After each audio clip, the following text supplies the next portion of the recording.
Trade आ रही है। चलिए अब एक काम करते हैं, अब बता देते हैं कि जो हमारा आज का 4 का चौका है वो कौन कौन क्या क्या देने वाला है। सबसे पहले सस्ता ऑप्शन सचिन के सौजन्य से आएगा। सचिन तैयार रखिएगा अपना एक सस्ता ऑप्शन।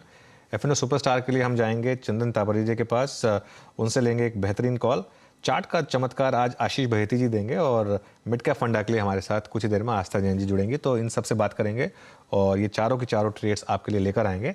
अभी लेकिन एक बार मार्केट पर एक नज़र डाल लेते हैं। क्लियरली एक पहले 15 मिनट की नर्वसनेस के बाद एक बाइंग मोमेंटम, और एक बार जरा निफ्टी आईटी वापस लेकर आइए, क्योंकि पहले हाफ में तो ये पूरा का पूरा नैस्डैक को मिरर करने वाला था। तो निफ्टी आईटी इस समय करीब करीब 2% ऊपर है। अच्छा, अब इसके कुछ इंपॉर्टेंट लेवल्स बता देते हैं जहां पर कुछ एवरेजेस प्लेस हैं। 28,524 पर इस समय निफ्टी आईटी, और इसका 20 डे मूविंग एवरेज प्लेस है 28,732 पर। देखना, और ये यहाँ पर और 200 पॉइंट ऐड कर सकता है कि नहीं कर सकता है, और टीसीएस के रिजल्ट से पहले क्या लोग लॉन्ग पोजीशन लेकर जाएंगे यहाँ पर या नहीं लेकर जाएंगे। गाबा जी, एक बार जरा एक व्यू दीजिए इन्फोसिस पर, क्योंकि टीसीएस को तो खैर हम बात काफ़ी कर चुके हैं, लेकिन सबसे बड़ा फैक्टर आईटी के लिए इन्फोसिस होता है। मुझे इन्फोसिस ही पसंद था, सोच रहा था अपमूव मिलना चाहिए। 1469 के आसपास ट्रेड कर रहा है इन्फोसिस। 1460 का स्टॉप लगाना नहीं चाहिए, ज्यादा नहीं है। जितनी जो गिरावट है इसमें एक बाउंस मिलना चाहिए। बाउंस करीब 1500 तक ले जा सकता है। हो सकता है ऐसे 1 या 2 दिन लगे, लेकिन 1500 पॉसिबल है इन्फोसिस में। हो सकता है आज ही हो जाए, लेकिन यस, जगह बहुत अच्छी है। स्ट्रेच हो चुका है ऑन द डाउन साइड, अनस्ट्रेचिंग की जरूरत है और इन्फोसिस दे देगा। ओके और इन्फोसिस आपकी स्क्रीन पे 1470 पे ट्रेड करता हुआ डे हाई की ट्रेजेक्टरी में आके थोड़ी स्क्रीन में अगर आप देखिए जो तब्दीली हुई है from first tick two I think 945 तक, वो ये है कि आईटी अब एक अच्छा और इमर्जिंग स्पेस बन के उभरा है। परसिस्टेंट ने टेक ओवर करके अगर आप देखिए अपने आप को फर्स्ट पायदान पर रख लिया है। सेकंड पे Coforge, tech Mahindra third, fourth है बिरला सॉफ्ट। तो ये पूरी की पूरी जो डेरिवेटिव के गेनर्स फर्स्ट 10 है, ये पूरी की पूरी ऑक्यूपाई कर रखी है आपकी आईटी ने और मेटल्स ने। पुल बैक जनरेट अच्छा कर रहे हैं और बैकफुट पे क्या है, लोग टाइटन आज सिंक हुआ है। याद रखिएगा टाइटन का आज एक बार फिर से जो लो लगा वो एग्जैक्टली मोर और लेस इस क्वार्टरली अपडेट के बीच में, that was 200 day exponential moving average. Rajesh ji, Titan पे क्या कहेंगे आप? एग्जैक्टली वो जो 23 दिसंबर का लो था ना, उसी को रिविजिट कर लिया in terms of average. 200 day exponential moving average को रिविजिट किया। आपका कोई ट्रेड व्यू इस स्टॉक पे इस वक्त?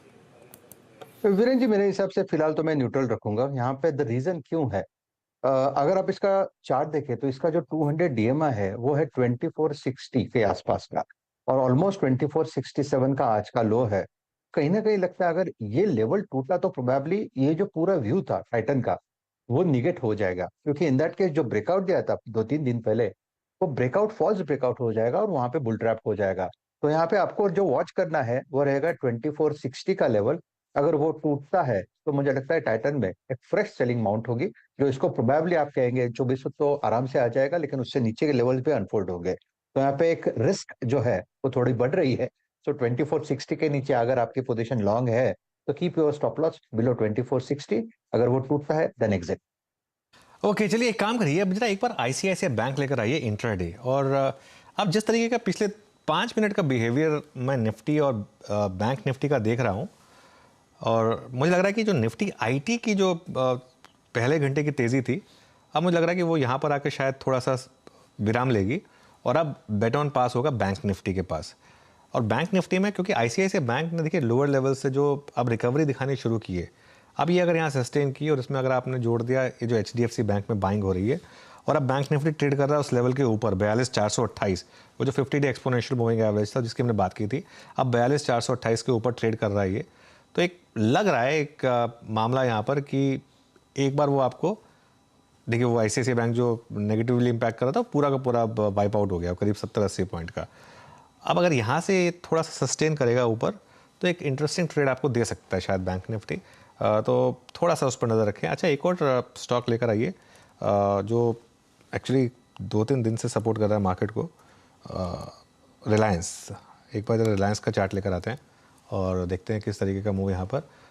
करीब करीब 1% ऊपर इस समय रिलायंस। चंदन, कोई कॉल यहाँ पर रिलायंस पर, कोई व्यू?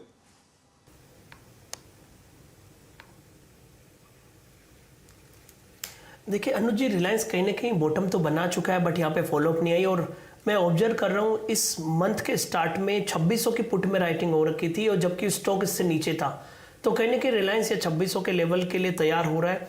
इवन आप वीकली सेटअप देखें तो हायर लोस के फॉर्मेशन बन रहा है, 3 वीक से नैरो रेंज फॉर्मेशन बन रहा है, और ये बॉटम है वो रिसेंट डिक्लाइन के बाद बना है। अभी आप देखोगे तो लगभग 2770 से लेके 2500 तक के डिप्स बने और मल्टीपल सपोर्ट नीचे में है। तो कहीं ना कहीं यहाँ पे पॉजिटिव सेटअप बन रहा है। 2535 का एक इमीडिएट सपोर्ट रहेगा, ऊपर में 2630 तक के लेवल बन सकते हैं। किसी को यहाँ पे यदि ऑप्शंस में भी ट्रेड लेना है तो 2600 की कॉल पे फोकस किया जा सकता है, विद द व्यू कि एक बार 2600 तक के लेवल रीटेस्ट हो। तो 2600 की रिलायंस की कॉल की हम बात करें तो इस कॉल में इतने दिन करेक्टिव मूव देखने को मिला था, बट अब कहीं ना कहीं स्टेबिलिटी है। 32 रुपए चल रहा है, 31 से 32 के बीच में लिया जा सकता है। 20 का सपोर्ट है, एक बार के लिए 45 रुपए के टारगेट रिलायंस के स्कोर में बनने चाहिए। तो कहीं ना कहीं 2600 प्लस तक के टारगेट के लिए स्टॉक सेट हो रहा है, और यदि ये होल्ड किया तो निफ्टी वापस 18250 के लिए तैयार भी हो जाएगा। चलिए ठीक है, तो फिर रिलायंस पर ध्यान रखिए।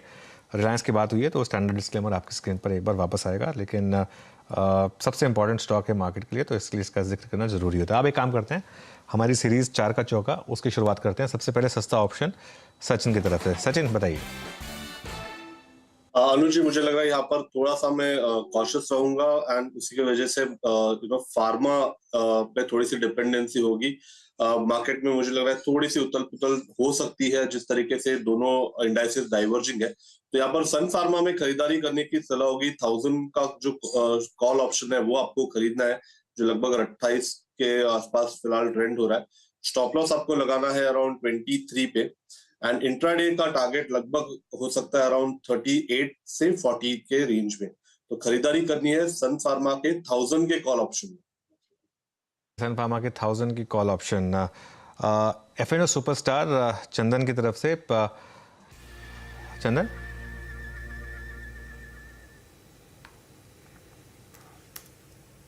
बिल्कुल, देखिए बाजार में मैं यहाँ पे मेटल पे फोकस करूंगा, क्योंकि निफ्टी मेटल पूरा स्ट्रेंथ बनाए हुए हैं। यदि हम मल्टीपल टाइम फ्रेम देखें, चाहे डेली, वीकली, मंथली, और इवन रिलेटिव रोटेशन ग्राफ में भी पूरा का पूरा मेटल यहाँ पे स्ट्रेंथ और मोमेंटम दिखा रहा है। और जब मेटल की बात करें तो सबसे प्रिफर्ड रिसेंट पिक आता है जिंदाल स्टील।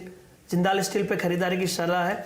आज के दिन भी इस काउंटर में ओआई के हिसाब से शॉर्ट कवरिंग के बाद लोगों के बिल्टअप बन रहे हैं। स्टॉक ऑलरेडी अपने लाइफ टाइम मल्टीपल ईयर्स के हाई के आसपास चल रहा है, लगभग अपने 10-11 सालों के हाई पे है। यहाँ पे एक पोल एंड फ्लेक का ब्रेकआउट हो रहा है। 4-5 दिन पहले जो 600 के आसपास स्ट्रगल कर रहा था, उस लेवल के ऊपर डिसाइसिवली होल्ड हो रहा है। तो 588 590 का सपोर्ट जोन है, उस सपोर्ट से 620 के टारगेट के लिए जिंदाल स्टील पे खरीदारी की सलाह देंगे। ओके, जेएसपीएल आपका बाय है। It's a buy trade from Chandan ji. आज का एफएनओ सुपरस्टार चार्ट के चमत्कार अब आशीष बहती जी लेके आएंगे। आशीष बताइए, क्या पिक कर रहे हैं आप? टेक पे बाई की सलाह रहेगी। 9 दिसंबर को मैनेजमेंट कमेंट्री आई थी एचसीएल टेक पे, और उसके बाद स्टॉक में एक मैसिव करेक्शन देखने मिला। पिछले पूरे 1 महीने से स्टॉक ने कंसोलिडेट किया अपने 200 डेमा के पास में, और काफी स्ट्रॉन्ग एक कंसोलिडेशन है। टिपिकल बॉलिंजर बैंड स्क्वीज भी देखने मिल रहा है। तो और आज उस स्क्वीज का एक प्रीएम्प्टिव ब्रेकआउट देखने मिला है। वॉल्यूम्स भी अभी तक already 6.5 lakh share lock in हो चुके हैं। तो हमें लग रहा है कि एचसीएल टेक पे करंट लेवल पे खरीदारी की तरफ पोजीशन बनाई जा सकती है। 1040 का एक स्टॉप लॉस लगाना है, और ये जो मूव है हमें लग रहा है कि 1090 तक के टारगेट्स दे सकता है। ओके, एचसीएल टेक्नोलॉजीज आपने आईटी में पिक किया है। यहाँ पे आप एक pull back, strong pull back करीब 1055 से लेकर आगे की रेंज तक के लिए एक्सपेक्ट कर रहे हैं। आस्था जैन अब जुड़ चुके हैं हमारे साथ, और आस्था का आज मिड कैप्स में रुझान क्या है, आइए देखने की समझने की कोशिश करते हैं। आस्था बताइए, मिड कैप फंडा में क्या पिक करेंगे आप आज? Good morning Virendra ji, good morning अनुज जी। मिड कैप फंडा में जो पसंद आ रहा है वो गोडफ्रे फिलिप्स है। खरीदारी करने की सलाह दूंगी मैं करंट लेवल्स पे भी। पहले इसके लक्ष्य देना चाहूंगी 2250 के टारगेट्स के लिए इनिशियल टारगेट रहेंगे, उसके आगे भी ये टारगेट्स बढ़ सकते हैं। हम सब जानते हैं बेसिकली ये जो कंपनी है मोदी एंटरप्राइजेस ग्रुप की फ्लैगशिप कंपनी है, और बेसिकली सिगरेट्स बनाती है, जिसमें कि इनकी काफी पॉपुलर ब्रांड है four square red and white. अब कंपनी मुझे क्यों पसंद आती है? सबसे पहले जो फाइनेंशियल परफॉर्मेंस कंपनी ने पोस्ट की थी एक्सेलेंट थी।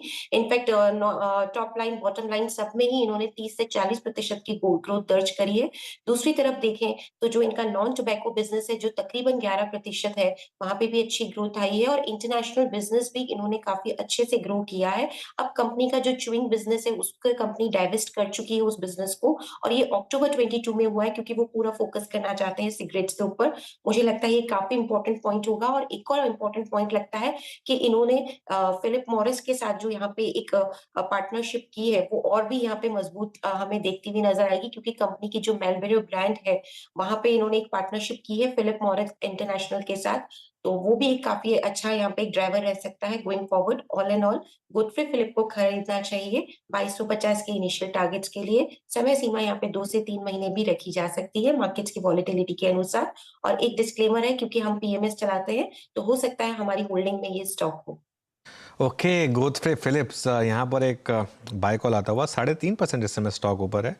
और अब एक काम करते हैं, सारी की सारी कॉल्स रिवाइज कर लेते हैं। सबसे पहले सस्ता ऑप्शन सचिन ने सजेस्ट किया था आपके लिए, वो आपकी स्क्रीन पर सन फार्मा डिफेंसिव बेट इस समय 1000 की कॉल सजेस्ट की गई है। स्टॉप लॉस 23 का, टारगेट 38 और 40 के।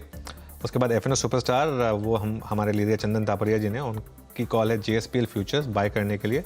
620 का टारगेट, 590 का एक स्टॉप लॉस लगाना है आपको। 2% ऊपर इस समय जेएसपीएल। आशीष बहेती जी ने चार्ट का चमत्कार में सजेस्ट किया है HCL टेक, और वो टारगेट और स्टॉप लॉस आपके सामने, 1090 का टारगेट, 1040 का स्टॉप लॉस। और अगर आप एक इन्वेस्टर हैं और थोड़ा medium term to long term view रखते हैं तो गोडफ्रे फिलिप्स आस्था जैन जी के पिक है। ऑब्वियसली यहाँ स्टॉप लॉस नहीं है, लेकिन आपको बाय करना है और टारगेट आपकी स्क्रीन पर 2250 के। तो एक ये 4 ट्रेड्स आपके सामने इस समय। मार्केट एक बार वापस देख लेते हैं। थोड़ा सा मार्केट जो है एक नो मैंस लैंड में, जैसे कहते हैं, एक कोशिश कर रहा है कि ऊपर जाए, लेकिन 18,031 पर इस समय निफ्टी ट्रेड करता हुआ। गाबा जी, निफ्टी पर कोई व्यू?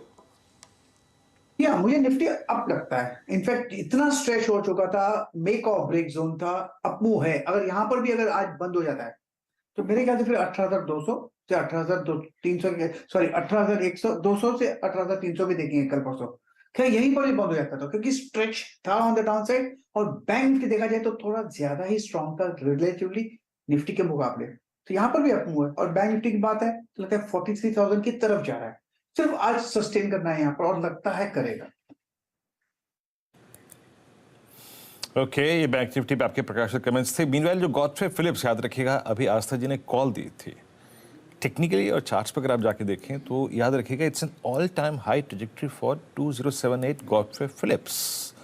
और इसके लिए ये सितंबर, अक्टूबर, नवंबर, दिसंबर, जनवरी इतना अच्छा रहा कि पूछिए मत। मेरे ख्याल से इसके करियर का ये सेकंड बेस्ट, अगर आप देखें 6 मंथ कह रहा था। इससे पहले 6 अगस्त 2015 से लेकर लगभग अक्टूबर 2015, उन 3 महीनों में इसने काफ़ी शानदार पैसा बना के दिया था। और आपके पोर्टफोलियो में है तो जनाब ये चार्ट, आई थिंक इस पर टेक्निकल व्यू ले लेते हैं।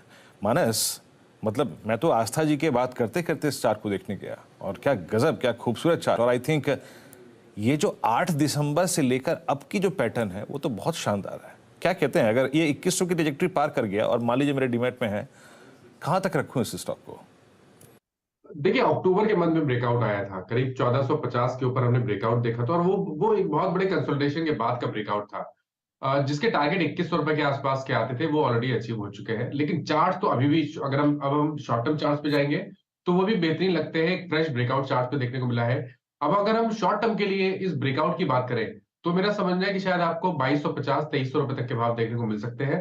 तो बिल्कुल खरीदारी करने की राय रहेगी। करंट लेवल्स पे आप खरीदारी कर सकते हैं। 1940 का स्टॉप लॉस लगाइए और 2250, 2300 रुपए के टारगेट सेट करिए। ओके, चलिए, ये गोडफ्रे फिलिप्स एक अच्छा खासा ट्रैक्शन, इनफैक्ट बात करते करते अब 4.5% ऊपर ये स्टॉक, और ज़बरदस्त ट्रैक्शन इस समय। आज मिड कैप में एक्चुअली अच्छा ट्रैक्शन है भी।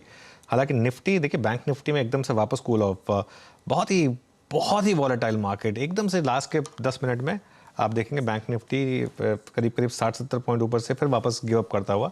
आज लग रहा है इसी टाइप का दिन रहने वाला है। थोड़ा मार्केट अपना मूड, माहौल थोड़ा सा अपना मेकअप करने की कोशिश करेगा। चलिए स्टॉक्स ऑफ द डे जान लेते हैं और यतिन के पास चलते हैं। Yatin, good morning. Good morning Anuj. देखिए, स्टॉक्स ऑफ द डे में ज्वेलरी स्टॉक्स फोकस में हैं, क्योंकि टाइटन और कल्याण ज्वेलर्स ये दोनों ने ही अपनी क्वार्टरली अपडेट दी है। ऑब्वियसली टाइटन की जो डबल डिजिट ग्रोथ हमने देखी है